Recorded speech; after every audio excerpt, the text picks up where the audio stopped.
The internet is perhaps humanity's greatest invention. It connects billions of people across the globe in an instant. It holds a library of knowledge larger than any that has ever existed before. We use it to talk to our families. We use it to learn new skills for our jobs. We find entertainment and friendship in its endless digital spaces, from a simple message to a complex global financial transaction. The web has become the invisible foundation of our modern lives. It promises a world without borders, a world where information is free for everyone, a place where every voice can be heard. This vast network was built on a dream of connection and openness. It was designed to bring us closer together.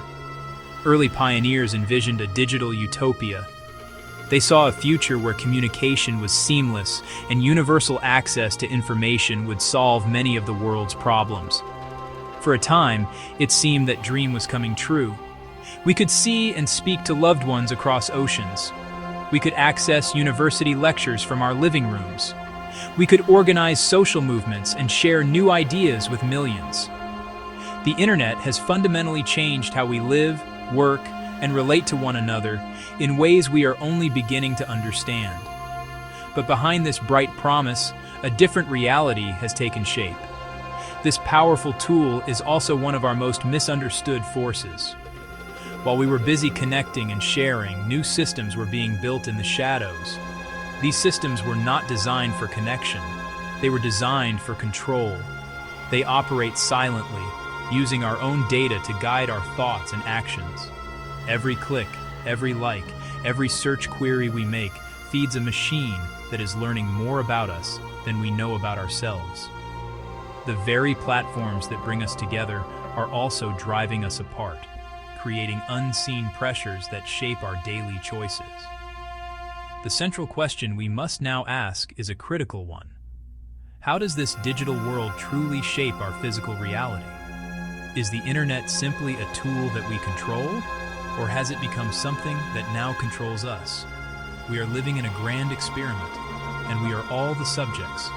We willingly plug into this global network every day, but few of us stop to consider its hidden grip on our attention, our beliefs, and even our emotions. This is the story of how the web is programming our world, and what we can do to reclaim our digital future before it is too late. Not long ago, communication was a physical act. It required paper, stamps, and patience. A letter sent across an ocean could take weeks to arrive. A phone call to another country was an expensive, planned event. We knew our neighbors, our colleagues, and the people in our town. The world felt vast and separated by great distances. It meant that our daily interactions were mostly face-to-face, grounded in a shared physical space. Then, the internet began to weave its way into our homes.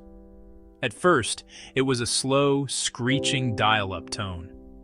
It offered a glimpse into a new kind of world. Instant messaging arrived, and suddenly, we could have real-time conversations with someone on the other side of the planet. The delay of letters vanished. Email made it possible to send documents, photos, and messages instantly, for free. This was a revolution in how humans connect. Social media platforms emerged next, taking this connection to a massive scale. Suddenly, we could reconnect with old-school friends we had not seen in decades. We could join groups of people who shared our niche hobbies, from classic car restoration to rare plant collecting. Our social lives were no longer limited by our physical location. These platforms became digital town squares where we shared life updates, photographs of our children, and our personal thoughts. The promise was a more connected humanity, where distance no longer meant separation. Grandparents could watch their grandchildren grow up. Friends scattered by careers could remain a part of each other's daily lives. People in isolated areas could find support and friendship. It flattened the world, turning it into a global village where everyone was just a click away, making our personal worlds both smaller and infinitely larger at the same time. But this new connectivity proved to be a double-edged sword. While it connected us, it also created new forms of distance. We started spending more time looking at screens and less time engaging with the people right in front of us. Family dinners became silent as everyone scrolled through their own private digital worlds. We collected hundreds or thousands of online friends, but this often came at the expense of our few deep, real-world relationships. Furthermore, the very design of these platforms began to create problems. They were built to hold our attention for as long as possible. This led to the rise of endless scrolling, notifications that constantly interrupted our day, and content designed to provoke strong emotional reactions. This attention economy started to have real effects on our mental well-being. People began to report increased anxiety, lower self-esteem from social comparison, and a fear of missing out. The early dream of a digital utopia was fading. It was being replaced by a more complicated reality. It became clear that we were not just using the internet, it was also using us. As the internet became our main source of news, a new poison began to seep into the system: misinformation. On the internet, this spreads like wildfire. This problem is made worse by something more sinister: disinformation. This is false information that is created and spread deliberately to cause harm. The real-world consequences are severe. False health information can lead people to reject life-saving medical treatments. Political disinformation can erode trust in democratic institutions. Personalization creates echo chambers. An echo chamber is a space where you're only exposed to information and opinions that match your own. Inside an echo chamber, it's hard to understand people who think differently. That digital separation breeds real-world polarization. Society splits into tribes that can't talk to each other. The same internet that connects us for work and socializing also provides a perfect environment for crime. Cybercrime refers to illegal activity involving a computer, a network, or a network device. For individuals, the most common threats are scams and hacks. Businesses are also major targets. Hackers can steal sensitive customer data, like credit card numbers, which are sold on the dark web. The emotional toll is immense. Victims feel violated, foolish, and helpless. Beyond external threats, there is a darker element within us: digital addiction. Platforms are designed to be addictive. They borrow techniques from the casino industry to keep us hooked. These design choices are intentional. Curated social feeds create feelings of inadequacy and depression as we compare our messy reality to filtered highlights. The tool that promised connection is, for many, becoming a cage. When you open a social media app or a video streaming service, what you see is not random.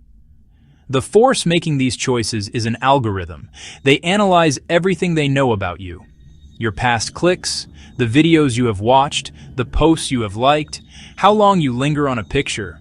The main goal of these algorithms is not to inform you. Their primary goal is to capture and hold your attention. They are designed to maximize engagement. To achieve this, algorithms often prioritize content that triggers strong emotions: outrage, fear, excitement. The algorithm learns this pattern, so it shows more of it to more people. Most of us are not aware that our information diet is being so carefully managed. It is a highly personalized and strategically crafted reality, designed by a machine whose only objective is to keep our eyeballs glued to the screen. In the digital world, your attention is a product. It is the most valuable commodity there is.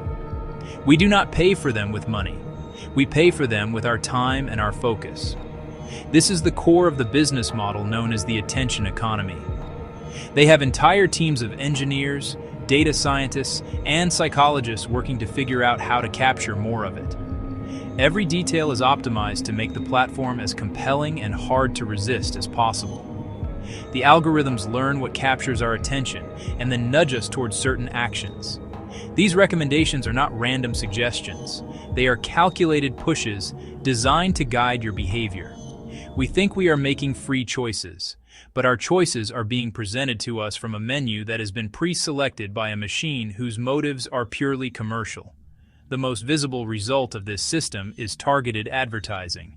Today, advertising is a precise science. Every action you take online is a piece of data. All of it is collected, stored, and analyzed.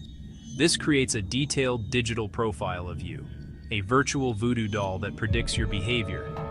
If you've been searching about planning a vacation to Japan, you start seeing ads for flights to Tokyo and hotels in Kyoto. It is not a coincidence. The system is working as designed. This entire business model is built on a foundation of surveillance. This has been called surveillance capitalism. The raw material for this product is our private human experience. It is a one-way mirror.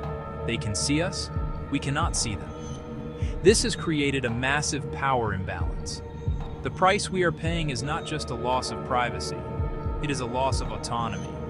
We have sleepwalked into a world where being watched is the price of admission. The first line of defense against the internet's darker elements is not a piece of software, but a state of mind. We need to cultivate digital literacy.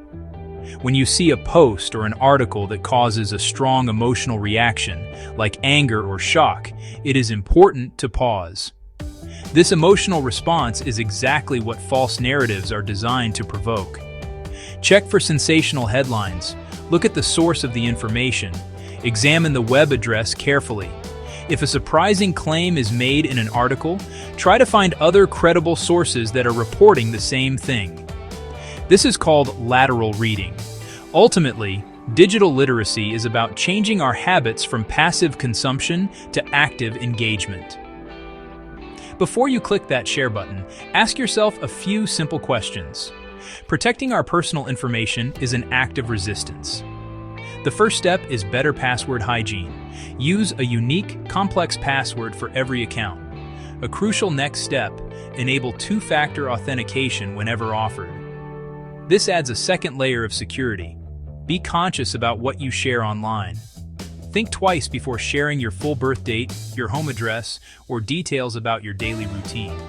Finally, mind app and browser extension permissions. If permissions seem excessive, don't install. Periodically revoke unnecessary permissions in your phone settings. Protecting your information requires protecting the devices you use to access it. One of the most important habits is to keep your software updated. Another key defense is securing your networks.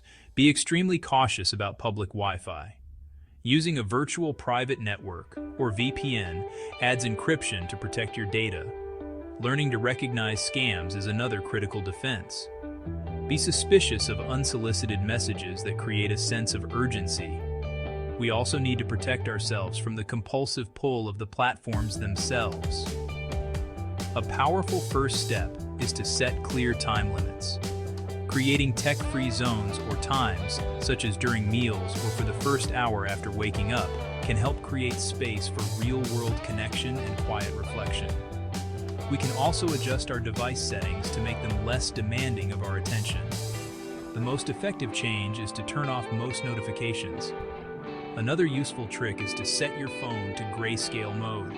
These individual and collective actions help us push back against the attention economy. They allow us to create a healthier, more balanced relationship with our digital devices. We now find ourselves at a critical crossroads in our relationship with technology. The internet is neither a perfect utopia nor a complete dystopia. It is a complex reflection of our own humanity, amplifying our best impulses and amplifying our worst impulses. We cannot afford to remain passive observers in this grand experiment. The path we are on was not inevitable. It was the result of specific choices by companies that prioritized profit over people. We have accepted this trade-off, our privacy and autonomy in exchange for free services, often without fully understanding the price. Acknowledging this reality is the first step toward changing it. The architecture of this digital world is not set in stone. We have the collective power to demand something better. It could be a future where technology is designed to serve human values, foster genuine connection, and support well-being. Responsibility does not fall on one group. Technology companies must be held accountable. Governments must update regulations. Educators must prioritize digital literacy. And we as individuals must become more conscious, intentional users. Ultimately, The future of the internet is a human choice. The platforms are not natural phenomena. They are built by people, and they can be rebuilt by people. The digital world is not separate from the real world. It is the fabric of our modern lives. It is up to us to ensure the threads of this fabric are woven not just for profit, but for human flourishing, for shared understanding, and for a stronger, more connected society for all. The digital world isn't just online. It's shaping real life every day. Subscribe to Kendu Global Files for more 20-minute documentaries that help you understand the forces influencing our modern world.